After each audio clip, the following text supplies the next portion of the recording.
शेर की परछाई उत्तर भारत के एक छोटे से गांव धर्मपुर में हर रात अजीब सी दहशत छा जाती थी। सूरज ढलते ही लोग दरवाजे बंद कर लेते और बच्चों को बाहर खेलने से मना कर दिया जाता। कहते हैं जंगल की तरफ से एक डरावनी दहाड़ सुनाई देती थी, जैसे कोई शेर हो, पर वो शेर सामान्य नहीं था। गांव के बुजुर्ग बताते थे कि कई साल पहले एक शिकारी ने वहां एक घायल शेर को मार डाला था। कहते हैं उस शेर की आत्मा अब जंगल में भटकती है और अमावस्या की रातों में गांव के पास आ जाती है, इंसानों को अपना शिकार बनाने।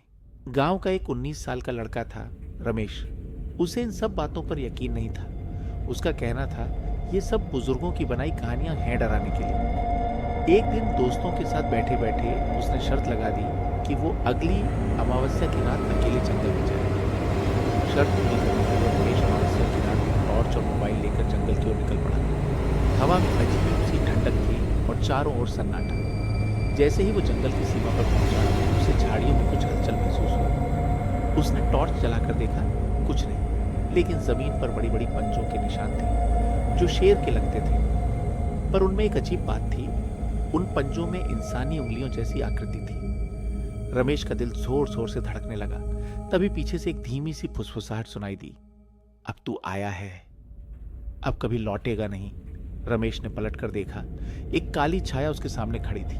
उसकी आंखें अंगारों जैसी जल रही थीं और उसका चेहरा आधा शेर और आधा इंसान जैसा था। वो रेंगती आवाज में बोला, तूने मुझे चुनौती दी, अब तेरा भी शिकार होगा। रमेश चीखते हुए भागा, पर कुछ कदम बाद ही जमीन में धंस गया, जैसे किसी अदृश्य दलदल में। उसकी चीखें पेड़ों में गूंजती रहीं और फिर सब शांत हो गया। अगली सुबह गांव वालों को जंगल के किनारे रमेश का मोबाइल और उसकी चप्पलें मिली। जमीन पर अब भी वो पंजों के निशान थे और उस पर लिखा था, एक और शिकार पूरा हुआ। उस दिन के बाद किसी ने शेर की दहाड़ नहीं सुनी, लेकिन जब भी अमावस्या आती है, रमेश के घर की खिड़की अपने आप खुल जाती है, जैसे वो अब भी किसी को बुला रहा हो अपने साथ उस जंगल में।